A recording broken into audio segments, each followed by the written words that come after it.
Good afternoon, everyone. Thank you so much for joining us this afternoon. Today we have Harvey Mudd College. Without further ado, I'm gonna turn it over to them.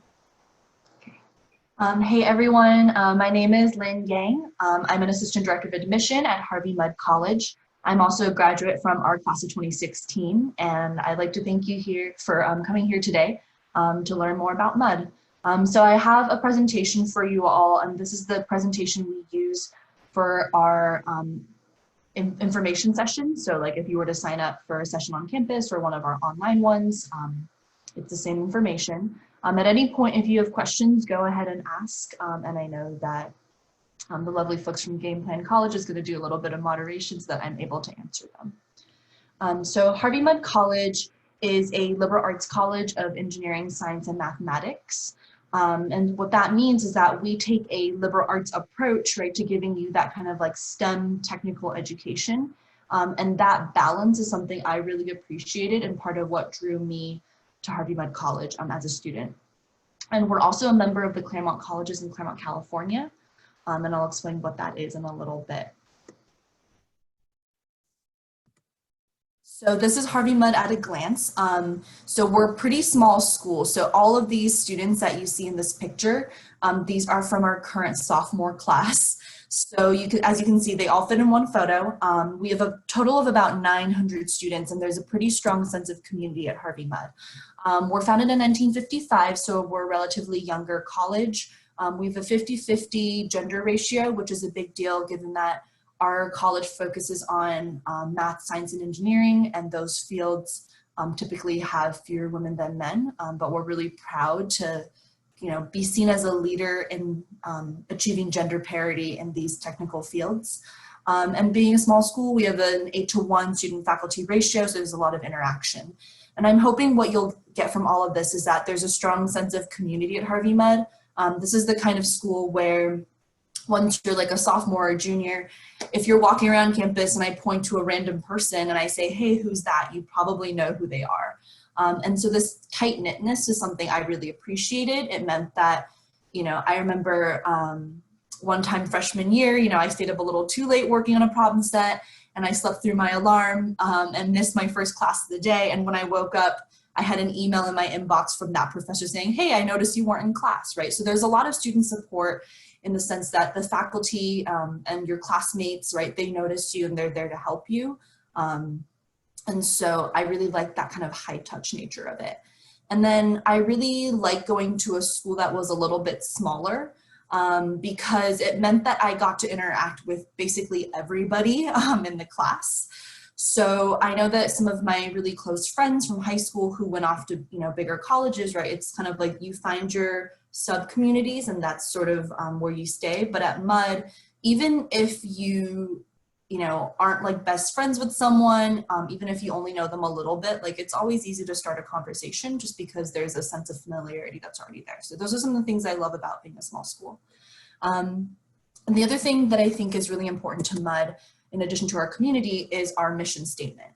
So our mission statement is that we seek to educate engineers, scientists, and mathematicians who are well-versed in all of these areas, as well as in the humanities and social sciences, so they can assume leadership in these fields with a clear understanding of the impact of their work on society. So our mission statement drives everything we do at Harvey Mudd. And I sort of highlighted the important parts, right? So the engineers, scientists, mathematicians part, we are a school that focuses on the STEM fields. I think the assumed leadership part is really important to us. So being small means that a lot of our students are involved in campus leadership of some sort, right? So you really get to be an active participant in your college community. And then this idea of the impact of their work on society is crucial to Harvey Mudd. So, we use science, technology in our lives every day. And we want Mudd students to have this kind of well-rounded education where they're able to think about, okay, yes, I'm solving a cool, math or science problem, but what is this going to do? Because we see, things like social media, right? They have an impact on our political systems. Or back in 1955, when we were founded, right, our founders saw like the atomic weapons that were developed during World War II, right, and how that has changed society in general. So we want to educate Harvey Mudd students with a broad understanding of the sciences, but also in the humanities and social sciences. So it's not just like, you know, what science am I doing and how do I do it, but it's also thinking about that next step of how is this going to impact the world that we live in. And this is what our city looks like. So we're located in Claremont, California, and I mentioned earlier that we're a member of the Claremont Colleges. So Claremont is a small city about 35 miles east of Los Angeles in Southern California. And we're known as the city of trees. And from this photo, you can kind of see why. It's very green and very lush. And those mountains in the background, the tallest one in our area is about 10,000 feet tall. So a lot of our students are into hiking and things like that. In the winter, there's actually snow on these mountains and students can go skiing. So it's a really interesting contrast, right, between what you think of Southern California as being kind of like, you know, hot and there's the beach. And here we have mountains in our backyard. And there's Harvey Mudd. And if you look at kind of more of a map view, the red square is where we are located. Sort of in the context of Southern California. So as you can see, we're about 35 miles east of LA. We're, you know, within an hour drive of Disneyland, of Hollywood, of some beaches. So a lot of students really appreciate this sort of central location within Southern California because it means that there's a lot of stuff that you can do. Claremont itself, like I said, is kind of a smaller city. We have an area called the Claremont Village that's just kind of southwest of this map area that you see. So it's about a 25-minute walk from Harvey Mudd's campus. And that's the area where there's, you know, like restaurants and shops. So, you know, if someone has a birthday or there's a celebration, or maybe you're going out to eat with professors, that's where you would go a lot of the time. And then on the weekends when students have more time, you know, you might go see a concert somewhere, you might go hiking somewhere, maybe go to a theme park every once in a while. And we have an organization on campus called the Committee for Activities Planning, or CAP. And their job is basically to organize events for students off campus and to provide a discount on some of those fun activities. So when I was in college, I remember my very first fall break, so about 2 months into my first year, we went to Magic Mountain, which is a Six Flags theme park nearby, and we went with a lot of upperclassmen, so it was a lot of fun, spent the whole day riding roller coasters. And then I also got to go to like the Harry Potter world at Universal Studios on a discount, and I got to see some concerts in both Orange County and also Los Angeles. So it's just a nice way to, you know, do fun things on your college student budget.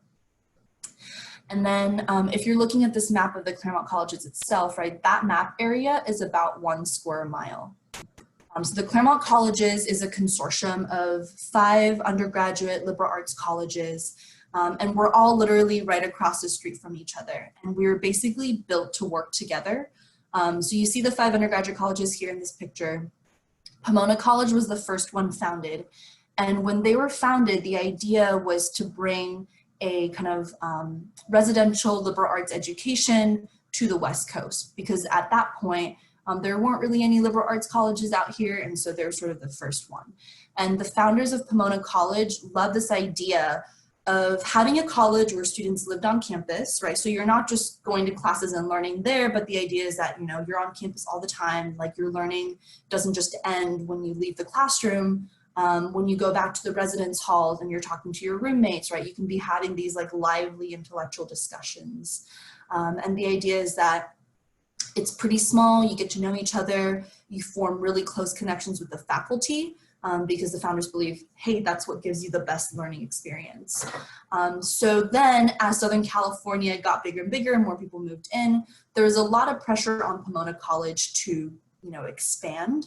And the founders just thought, you know what, if we get bigger, we lose this wonderful sense of community that we've built, right? And we defeat the whole purpose of having this kind of a college in the first place. So instead of getting bigger, they decided to create a consortium of other liberal arts colleges.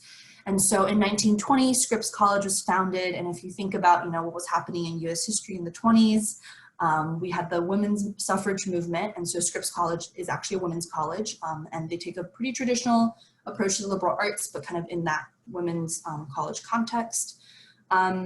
During the 40s, Claremont McKenna College was founded, and a lot of their first students were students on the GI Bill. They're known for having really strong programs in the social sciences and kind of government and policy in particular, but of course you can study math and science there as well.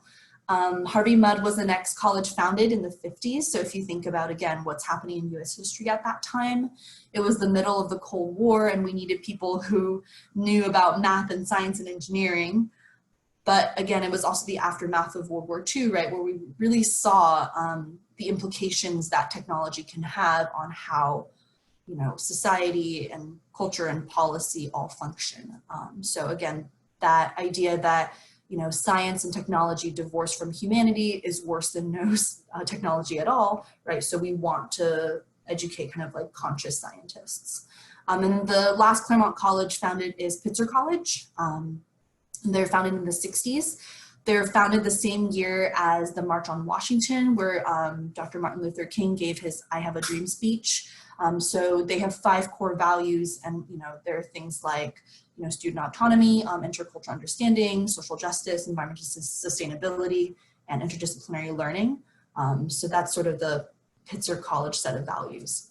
So what I love about being in this consortium is that we use this phrase a lot, that you sort of get the best of both worlds. Because every individual college is so specific and it's small and it's tight knit, right? When you're on your home campus, you have this sense of a distinct culture that you have. And you have your own community, and the students who are around you and the faculty around you have the same values that you do. So that's really cool because, you know, again, going back to this idea of like having social connection, which is something I'm really missing during these days of coronavirus.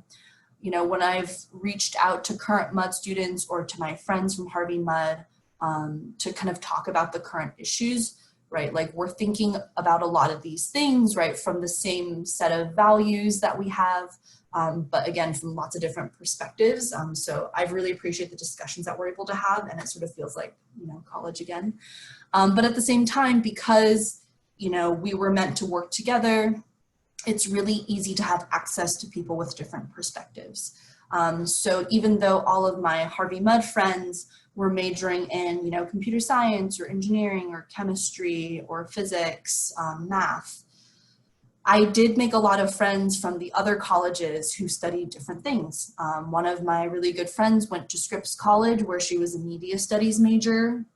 Another one of my friends from Scripps College was a psychology major.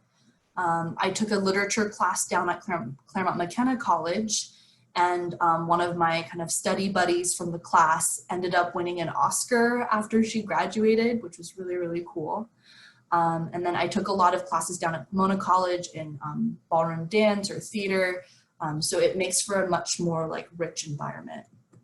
So sort of by the numbers, again, all 5 colleges on 1 square mile, and what that means is when you walk from Harvey Mudd, which is at the north, all the way down to Pomona College at the south, right?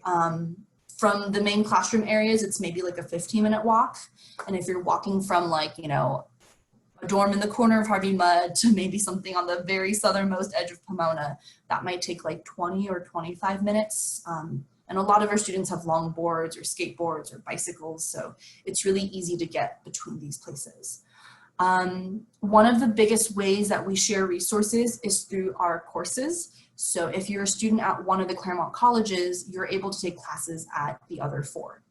And so every semester when you go to register for classes and you know, look up, I want to take a literature class or I want to take a math class, you will see classes offered across all 4 campuses, and you don't have to submit any additional paperwork, right? You just kind of click the checkbox and push register. So I love that it's so easy to take classes at the other colleges, and no student from Harvey Mudd has ever graduated without taking at least 1 class off campus. So that's pretty cool. And on a previous slide, you saw that Harvey Mudd's pretty small. There's about 900 students, and that's kind of your Mudd community. But between the whole consortium, you know, there's 6,000 people for you to meet, right? So on the days when you want your college to feel more like a mid-sized university experience, right? All you have to do is you just walk across the street and suddenly there's another like 5,000 people for you to meet. So you're not gonna run out of people to get to know. And then we also kind of, pool our money together to share resources where it just makes sense for us to kind of get more. So we have a central library called the Honnold Mudd Library, and it's one of the largest privately owned libraries in the entire state of California, just because, again, we are kind of joining forces there. All of our students share the same health and wellness center, and we also had a campus security center that covers all 5 campuses. And then there's a lot of affinity groups that are specific to each of the colleges, but we also have offices to support students of different identities that we share across the whole consortium. So for example, the QRC is our Queer Resource Center. The CLSA is our Chicano Latino Students Association. OBSA is our Office of Black Student Affairs. Ad Board is our Asian American Advisory Board. And then the Empower Center is for, is kind of like our Title IX center that's shared between all 5 colleges. We share chaplain centers, so they have religious spaces and they have services. And then between the 5 colleges, we have 2 sports teams. So Claremont McKenna, Harvey Mudd, and Scripps, we form the Claremont Mudd Scripps or CMS Athletics. And then Pomona and Pitzer share sports teams, so they're Pomona Pitzer, they're the Sage Hens. And what's cool about that is, so Claremont McKenna College has one of the athletic facilities, and then Pomona College has the other. And then the street that separates them is called 6th Street. So we have the famous kind of 6th Street rivalry where our teams play against each other. So that's a lot of fun because a lot of people go to that game because all 5 colleges are involved. If you're not playing varsity sports, there's also club and intramural sports. A lot of our student organizations are shared. So for example, this year, Harvey Mudd has about 60 student clubs and organizations that are, kind of for Harvey Mudd only. And then there's an additional 360 clubs that are shared between all 5 colleges. So that's a total of 420 clubs that you can participate in as a Harvey Mudd student. So chances are you'll find something that you like. And there's a lot of events, like when speakers come to campus, if there's like a student recital or performance, or if you want to go to the gym, right? A lot of that is shared between the 5 colleges as well. So you just have access to a lot. So that's the consortium, but kind of bringing it back to Mudd, right? Again, our mission is to educate kind of STEM people, well-versed in all of those areas, and in the humanities and social sciences. And I'm highlighting those parts because, right, the mission drives everything that we do here at Mudd, including our academic curriculum. So our curriculum directly reflects the mission. So 1/3 in your major, it's in one of the STEM fields, 1/3 in the core curriculum where you're exposed kind of all of the areas, and then the final 1/3 in the humanities, social sciences, and arts, which we abbreviate as HSA. So Harvey Mudd students get a very well-rounded education. And if you were to lay all of those classes out in terms of what your 4 years or 8 semesters at Harvey Mudd would look like, that's what it would look like. So for the first 1.5 years, for the first 3 semesters, students are mostly taking classes in the core curriculum, where again, you're kind of exploring all of the STEM fields. I like to call the core kind of a starter kit for Mudd because it prepares you for the rest of it. And then sometime during sophomore year, students kind of transition to taking classes that are mostly in their major, and then kind of all along the Mudd experience, students are taking elective classes and they're taking HSA courses. A little bit about the core. So this is what our core curriculum looks like this year. Our faculty are currently, having conversations, as we do quite often, about, does our curriculum make sense? Should we adapt it to best serve our students? But this is what our students are doing. So it's 3 semesters of math. So beginning with calculus, moving to linear algebra and differential equations. And if those words don't mean anything to you right now, that's okay. When I was in high school, I was like, I don't know what linear algebra is, but if Harvey Mudd thought it was important, then, clearly something I should be taking. But that's our math sequence. And then we also have a physics sequence. So you start with special relativity, and then you move into mechanics, and then electricity and magnetism. Our special relativity course is, it's a short course. It's only about 7 to 8 weeks long. So for the other half of the semester, students are taking a course in academic writing. Our intro to academic writing course was actually, to me, it's one of the most interesting courses we offer. It's usually a section of 16 students with 2 professors. And these professors who are teaching you writing, right, they're not necessarily English professors. I took my class with a math professor and a biology professor. You know, you could have like a literature professor teaching with an engineering professor, or like a physicist with a computer scientist. And what I love about that is, you know, good writing and good communication is not just something English majors or writers do, right? Like everybody has to write. If you're a scientist, you write to get published, or you're writing grant proposals so that the government or some other organization will give you money to do your research. If you're an engineer, right, you have to write for presentations, you have to write, you know, technical reports so that people know how to use what you're doing. And if you end up going into computer science, right, you have to, I mean, code is a type of writing, but you also have to write documentation for your code so people can understand how it works. So good communication is really important at Harvey Mudd, right? Because it's not just about what content you know, it's also about how you're able to communicate it to other people. So that class is one where we kind of plant the seed, right, and how to communicate and how to write well.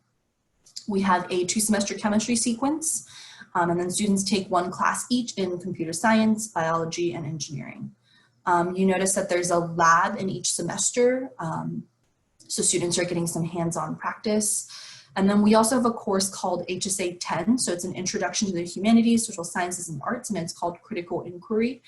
And that's the class where students are learning how to, you know, read critically, have productive discussions, and to write analytically, and to be able to do research and basically, you know, develop knowledge in these non-STEM areas. And that's the class that really prepares you to go take, you know, any humanities, social sciences, or arts class, either at Mudd or at the other Claremont colleges, for kind of that chunk of your curriculum.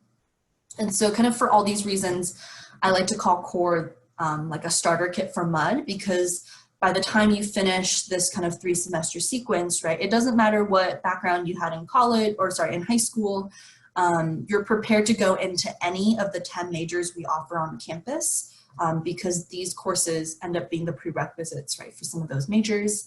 And the idea is that it sort of like levels out the playing field, right? So anything that you need for the rest of your time at Harvey Mudd, you're gonna learn during the core.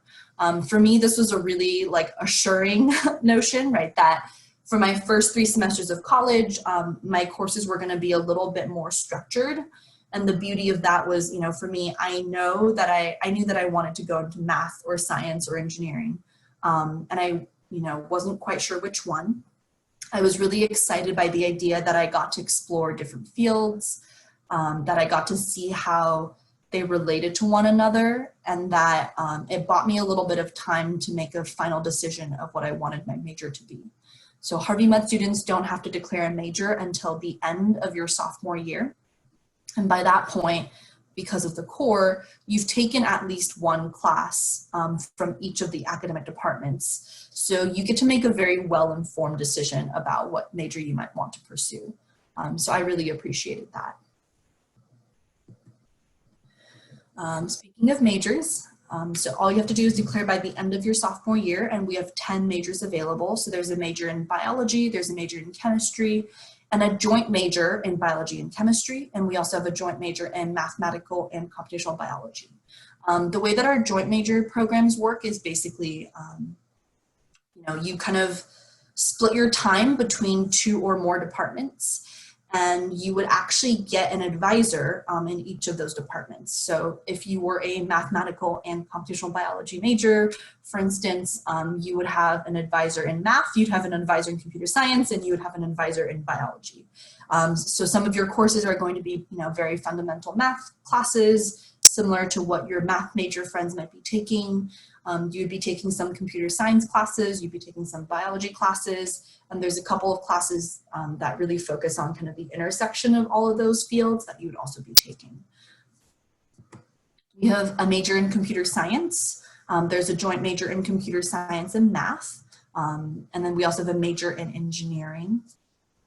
And something I'll note there is that our engineering major is a general engineering major. And the idea there is that kind of all engineering problems are inherently interdisciplinary, right? So you can't just be one kind of engineer and know what's going on. You have to know a little bit of everything. The inspiration from that actually came from the Mudd family. So you know, some people ask me like, oh, like what is Harvey Mudd named after? That's the name of a real person. This family made their money from copper mining, and they own copper mines kind of all over the world. And it was really, really expensive to hire engineers and to kind of, you know, fly them out on site, right? Because remember, this is back in like the 30s, the 40s, when air travel is not what it was today. And they were just really frustrated that every time there was kind of one problem that they had to solve on the mine, they would have to hire a whole team of people to fix it because none of the engineers they interviewed felt confident, right, that they could do the things that were outside of their expertise. And so the Mudd family was like, oh man, like, wouldn't it be nice if we could just find one engineer who knew enough about everything, right, that they could just problem solve and figure it out, and that they would be able to, you know, handle this problem. And so that's the inspiration for our general engineering program. So all of our engineering majors take classes in chemical engineering, mechanical engineering, and electrical engineering. And they also take classes in things like engineering design and manufacturing, or engineering math and experimental engineering, to kind of help them build these like engineering problem solving skills that they could use no matter what they ended up in. And so as students are taking these classes, you meet the prerequisites for upper division electives. So if you do have a specific area you're interested in, like civil or electrical, right, like there are elective classes that you can take to sort of help you specialize a little bit more, but you're never going to lose that foundation and lose those kind of general problem solving skills.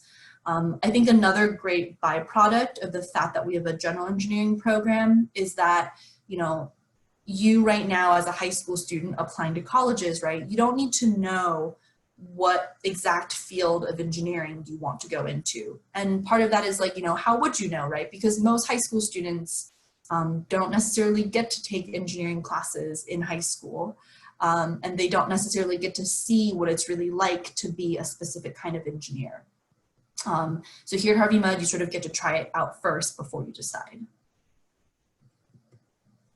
And then our final three majors, we have a major in mathematics, we have a major in physics, and there's a joint major between the two. So those are the 10 official majors we offer.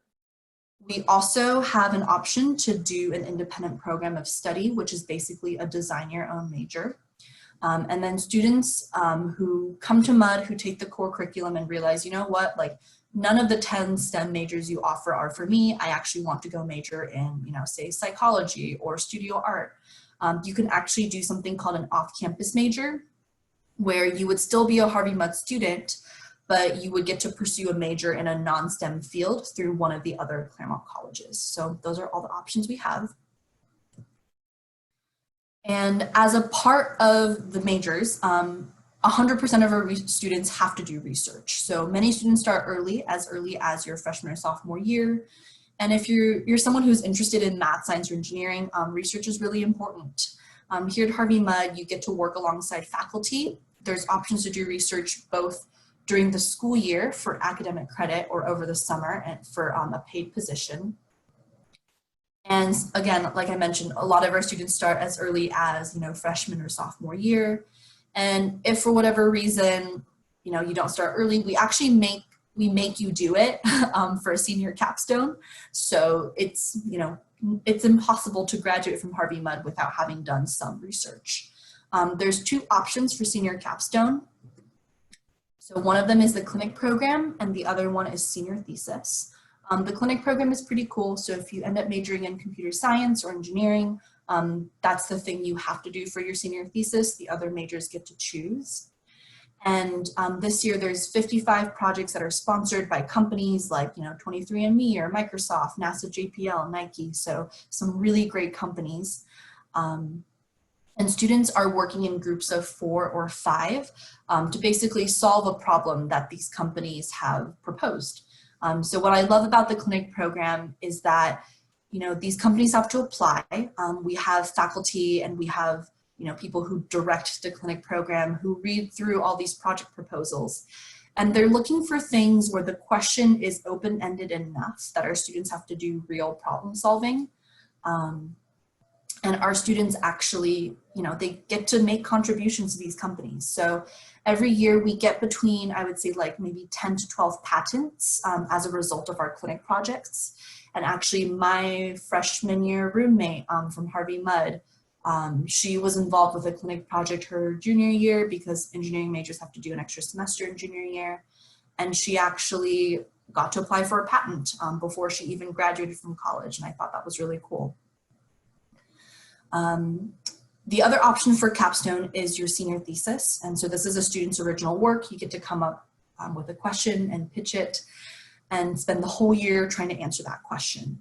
So there's a whole range of research areas and equipment available. I think something that's really amazing about just, doing research at Harvey Mudd as an undergraduate institution is that you get to work directly alongside the professors, right? You get to ask them questions and they're really here to guide you through the research process. I think being a smaller school, right, we're not going to have the huge labs that a lot of research universities do. But the trade-off here is that, the project that you're working on might not be as big of a project, but you get to make all the big decisions within your project. And so for my friends who were interviewing for graduate schools like PhD programs or students, my friends who are interviewing for technical jobs, right? It's really important during your interview or in your application to be able to say, oh, here's an example of where I had to make a decision about what direction my research or my project should take, and then be able to, give that anecdote and explain how you made that decision. I think one of our professors, right, puts it really well of why undergraduate research at Mudd is so valuable. So our approach provides students with an understanding of research that is more exciting, compelling, and accurate than providing each student with a pre-packaged research problem or adding undergraduates as extra hands to existing tasks. In particular, our approach provides students with a strong sense of investment in and ownership of the work they do, and a better sense of both the joys and challenges involved in real research. So that's exactly what I love about research at Mudd. The last part of our curriculum I haven't spoken about yet is our humanities, social sciences, and arts. So there's 10 classes students have to take. After that first HSA 10 course, they take in the core curriculum. So they have to take their classes in at least 5 different subject areas to fulfill our breadth requirement.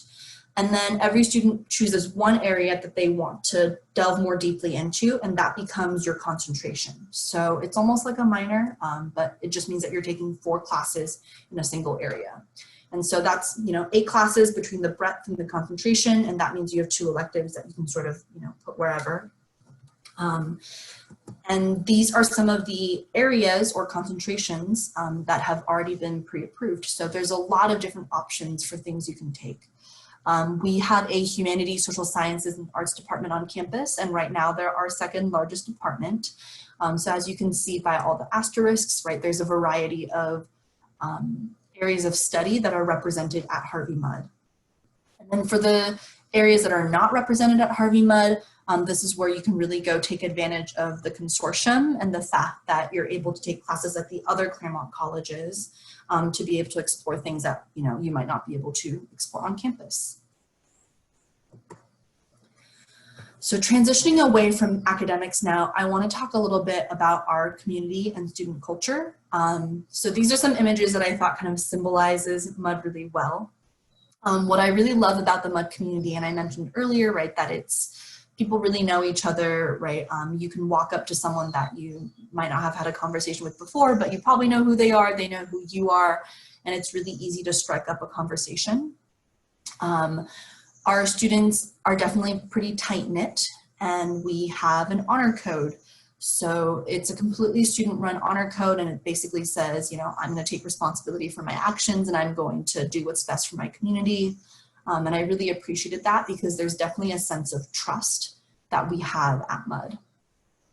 The picture in the upper right of the 2 students playing pool, that's taken at Jay's Place, which is a late night eatery that's open, I think mostly on weeknights.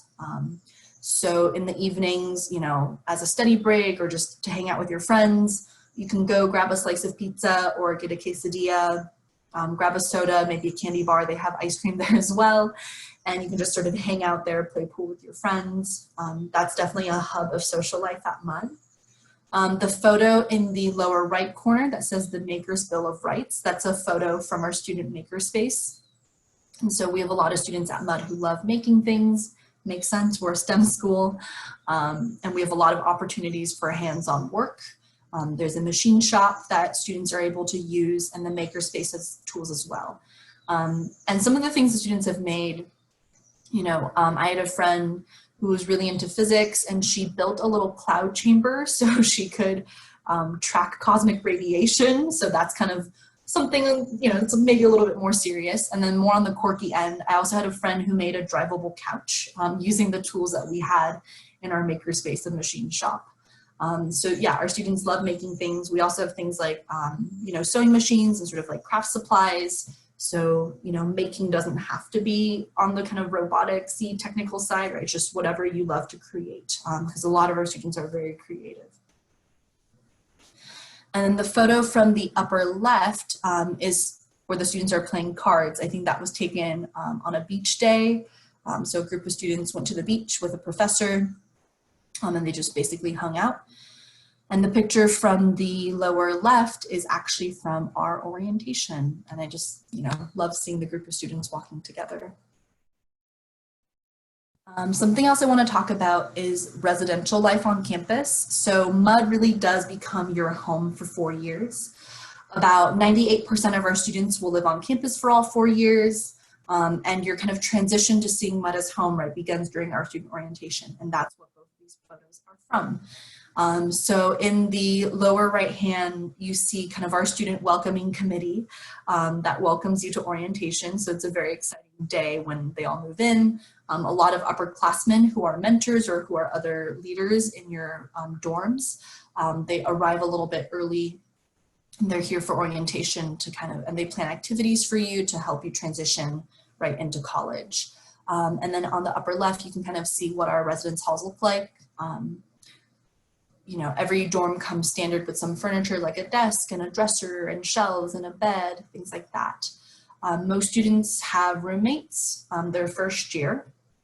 And how our housing works is that all of our students who commit to MUD fill out a pretty extensive survey that asks about your kind of living preferences and lifestyle habits. And we have a team of student head mentors who work with our residential life staff.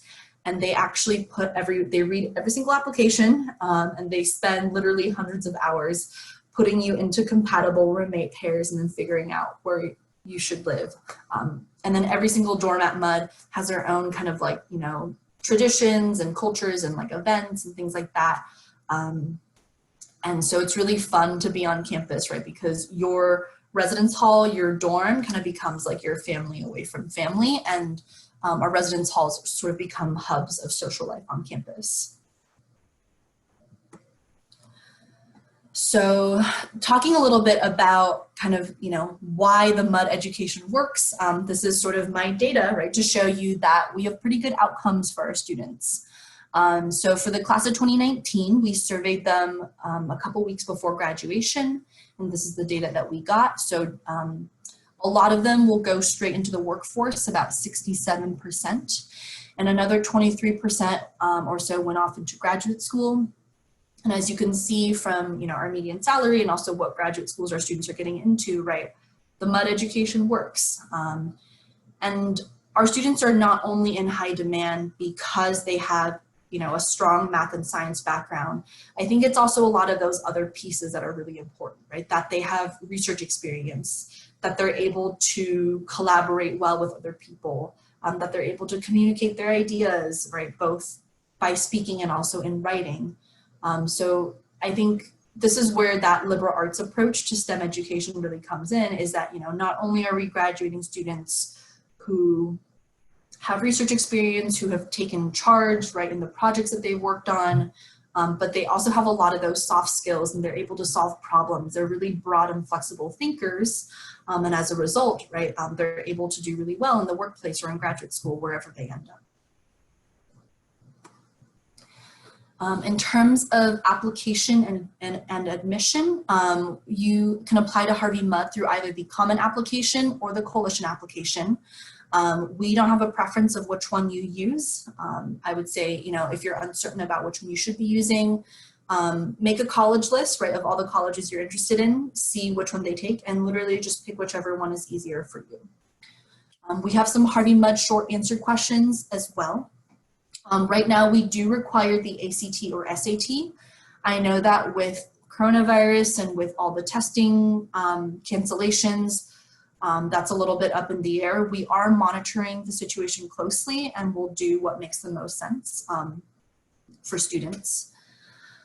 We require teacher recommendations, so one in math or science, one in the humanities, social sciences, or the arts, and then we require a transcript from your high school. So we are looking for 1 year each of calculus, chemistry, and physics prior to enrollment. So what that means is, you know, before you start Harvey Mudd, you have to finish a year each of calculus, chemistry, and physics. For students whose high schools maybe don't offer those classes, we are able to do a conditional admit that basically says, hey, you're admitted, but before you start school in August, you have to take like a semester college course in the area that you're missing and get, you know, a grade. I think it's usually B or better. And then as we review all of these application materials, I know a lot of students will ask me questions like, you know, oh, like what's your minimum GPA, or, you know, how do you weigh each of the pieces? And the way that I review applications, right, like I'm not trying to weigh the pieces against each other. I'm really trying to answer these 3 questions. So the first question is, are you academically prepared to come to Harvey Mudd and be able to do the work? So I'm looking to see that you've taken, you know, some math and science classes in high school, right, calculus, chemistry, physics. And I'm looking to see that you've challenged yourself and that you've done reasonably well in your courses. I'm looking to see, are you a good fit for the way that we teach at Harvey Mudd? So we're a very collaborative community. We want students who can also, I guess, put ideas together, right? Draw on different fields, who are really interested in this idea of interdisciplinary learning. Based on the structure of our curriculum, where, you know, a third's in the core, a third's in the humanities, social sciences, and the arts, and the last third's in your major. I think who is a good fit for Mudd, right, are the students who are interested in that kind of broad learning. So that's what I'm trying to get a sense of. And then that last piece is, you know, what do you bring to our community? And I think that's the one that's most open-ended. I just want to get a sense of who you are as a person so I can understand, right, what you might be able to contribute. Some important dates.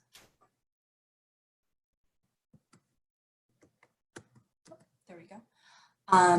We have 3 different application rounds. We have early decision 1, early decision 2, and regular decision. And please note that our early decision deadlines are binding. So if you are admitted through either round of early decision, you have to come. If you're admitted, we expect you to withdraw your applications from all other universities and so forth. In terms of financial aid, so about 75% of our students receive financial aid. So about half of those students receive need-based aid. We are able to be need blind in our admission process for US citizens and permanent residents. So what that means is, as I'm reading your application, right, the fact that you need financial aid or maybe the amount of financial aid you need, it does not affect your admission decision. And we do meet 100% of calculated financial need for all students. You do have to apply for financial aid using the FAFSA, which is the free application for federal student aid, as well as the CSS profile through the College Board. We offer some merit-based aid as well, and about 27% of our students were offered merit-based aid.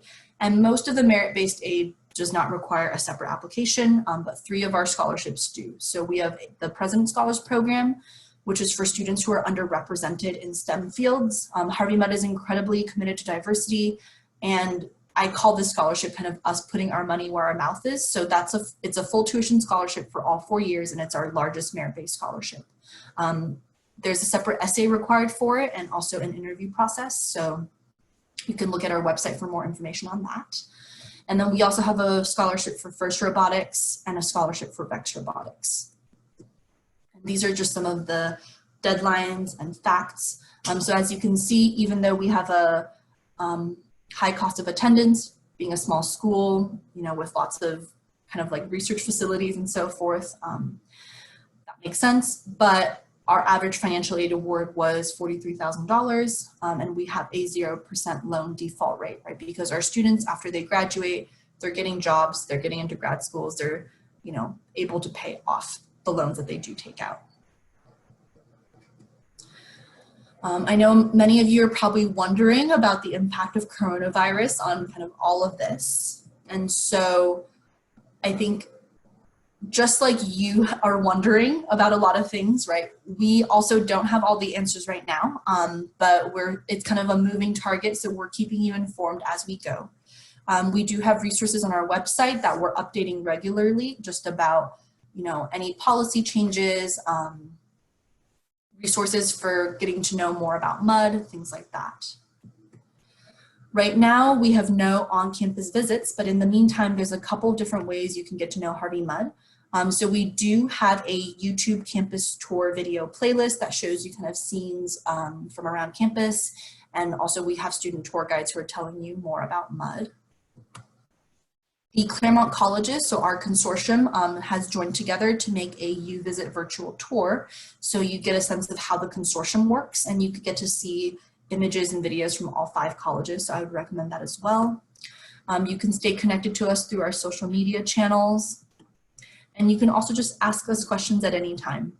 Something I've been recommending to students is that if you're interested in a college, go to their website and join their inquiry list. What that means is you're on their mailing list, right? You're kind of taking the step to say, hey, here's my email, keep me posted. And at Harvey MUD, we send a monthly email newsletter to all of the students on our inquiry list. So, if we open up like online interviews, if we're able to have on-campus visits, if we have a policy change, if there's a cool blog post that we really think you should read, right? Our newsletter is going to have all of that information. So that's kind of the best place to get it. Please know that we're all in this together. I know that your life has really been disrupted and, things are weird right now, but it's kind of happening to all of us.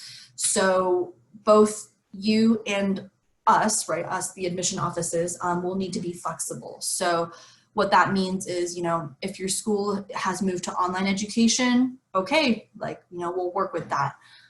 If your school is assigning pass-fail grades instead of letter grades, that's fine, we'll work with it. We understand that things are a little bit weird and we just gotta, do our best with what we're dealt. Again, we know that standardized testing is a big question mark. We're watching the situation closely. And I just want to emphasize that, your only job right now is to take care of yourself and your loved ones and to stay healthy, and to engage with your school based on what they offer and as you're able to. So I know that college can, the whole college application process can be really stressful. And if this is, something that you're not able to engage with much at the moment beyond, watching this video, that's okay. We'll be here. Let us know if you have any questions. Our job as admission officers is really to support you through this whole admission process. So at any point, if you have questions, please do feel free to reach out to us. I know that sometimes admission officers can seem a little bit scary, right? But we're here to help, right? And if there's one thing you take away from this presentation, I hope it's that. So that's all the kind of official content we have. At this point, if you have any questions, please let me know. And I think we have a little bit of time for me to answer them on the air. Thank you so much, Lynn. That was very helpful and informative. We did get one question while you were presenting. With the core classes being structurally scheduled semesters 1 through 3, if a student fails a class, does that set them back to graduate later?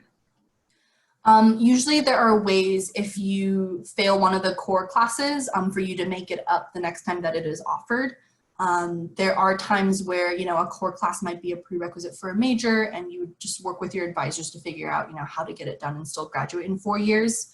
I think, Like I know of some friends personally who have failed certain core classes at MUD and they were still able to graduate in 4 years. And I think I credit a lot of that to our good advising. Every student gets a first year advisor when they first come on campus, and that advisor stays with you until you declare a major. And once you declare a major, you will get an advisor in that department. And the advisor's job really is to make sure, right, that you're able to graduate and to get all the courses done, etc. I will also add that I think, again, being a small school that's very collaborative, that, you know, has a strong culture of student support, right? Like our first priority is to make sure that you're not failing those classes. None of the classes in our core curriculum are designed to be like, you know, weed out classes or anything like that. We have those classes because we want to expose you to those subject areas and we want you to, you know, learn the stuff and be successful. So there's a lot of academic support in place to make sure that, you know, you don't get to the point where you are failing in class. So we have free tutoring available for all of the classes in the core curriculum. Usually the tutoring happens twice a week for kind of 2-hour-long sessions. You go there, there's student tutors there who are able to help answer questions. You know, they're usually upperclassmen who have taken those exact classes before, and if there's a really tricky problem, they probably remember how hard that problem was. And your classmates will be there to help you. Harvey Mudd student culture, you know, I mentioned earlier, it's very collaborative, right? I remember there were nights where maybe it was Thursday night at like, you know, 10 p.m. and the homework is due Friday morning and I was stuck on something. You know, for a lot of my classes, we had like Facebook chats and things like that where I could just message people and say like, hey, I'm really stuck on number 4. You know, is anyone still working on it?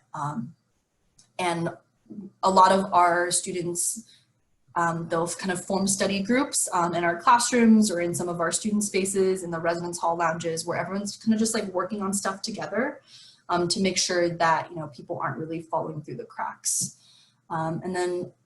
But again, right, if you do happen to, you know, fail a test or to fail a class, like it's not the end of the world, right? We have an advising structure in place to make sure that you're able to kind of rebound from that. Because even though we don't want you to fail, right, we want you to be challenged in college. So I think a part of the learning experience at MUD is sort of giving you this very supported and supportive environment in which you can be challenged academically and to figure out how to kind of, you know, deal with those challenges and how to problem solve and things like that. So hopefully that's helpful and reassuring. Yeah, thank you. How about, do you have a large transfer student population? We don't have a large transfer student population. I would say that on average, each year we might admit, you know, anywhere between like 0 to 5 transfer students, depending on how much space we have. I think one of the reasons for that is we have a pretty good retention rate. So most of our students that we admit as first year students, you know, they'll come back after their first year, they'll come back after their second year and so forth. So we don't have the campus resources to support a large transfer student population. But we do have a transfer application process. And if you're curious about that, I would definitely encourage emailing us. The advice I give most often to students who are interested in transferring is to look up our core curriculum and to make sure that you've taken as many of those classes as possible, right? Because that's what our students are doing during the first 1.5 to 2 years. And the more core classes you've taken, the better you're able to kind of slide in to what's already going on. Definitely. Thank you for answering that. How about, can you talk a little bit about the resources, whether that be academic or financial, for underrepresented students? Yeah, definitely. So in terms of resources for underrepresented students, and underrepresented, right, there's kind of a broad category, and we try to have as many subgroups as possible, and we're also aware that there's kind of intersections between those groups. So part of our admission process most years is that during the reading process, the admission office will identify students who might benefit from having like a bridge program. And we have a small bridge program that we invite students to called Summer Institute, that's run by our Office of Institutional Diversity, which is a part of our Student Affairs office. The structure is kind of complicated, but the idea is that for the students who are a part of Summer Institute, the These are often students from underrepresented backgrounds or students who might be first generation to college or who might be low income, or just other students where we think, you would benefit from coming to campus a little bit earlier and finding out about all the support resources that we have. So the students who we think we needed the most will kind of include a Summer Institute invitation with their offer of admission and just say, hey, come a little bit earlier, meet other people, form community, and just, get to move in early. So we have that. In terms of other resources, I would say the Office of Institutional Diversity is a big one. So they're what they do is they hold a lot of workshops in our college to kind of educate people on issues relating to identity, equity, social justice, things like that. They hold workshops that are open to students, faculty, and staff. And the reason why that's so important to get kind of all parts of campus involved, right, is that it's not only important for students to be learning about this stuff. You want the people who are teaching your classes, right, to be sort of up to date, and you want the people who are on staff, who are, right, kind of keeping the college running, to also have awareness of these issues. So they do that. And our Office of Institutional Diversity also oversees a lot of our student affinity groups. If you go to our website, you can actually find a full list of these, but some of them are, we have a couple of different groups on campus that are for women in STEM, right, because women are underrepresented in the STEM fields. We have a Women in Physics Club. We have a club called Feminist Empowerment at MUD. We have a Women in Computer Science. We have a Women in Engineering group. There's all that. We have what is called SPLS, which is a Society of Professional Latinx in STEM, and that's our Latinx student organization. So they do a lot of, meetups, and they also do some outreach to the community. We have our Black Lives at MUD, or we call that BLAM, and that's our affinity group for Black students. We have something called PRISM, which stands for People Respecting Individual Sexualities at MUD, and that's our queer student group. We have a group called They, Them, that's for our gender non-binary students. We have an organization called Project Decode, which is for our first generation and low income students. So, there's a lot of groups that fall under that kind of umbrella, right, of affinity groups on campus. And I would say, in addition to kind of those official support structures, right, there's a lot of opportunities for mentoring at MUD, whether formally or informally. We have a MUDers Mentoring MUDers program that students can join during the sophomore year, where a student is paired up with a Harvey MUD, either alumnus or faculty member or staff member who checks in with that student throughout the course of the school year. I would say there's also a lot of support that comes from faculty because, you develop relationships with them, right? You get to know them as people.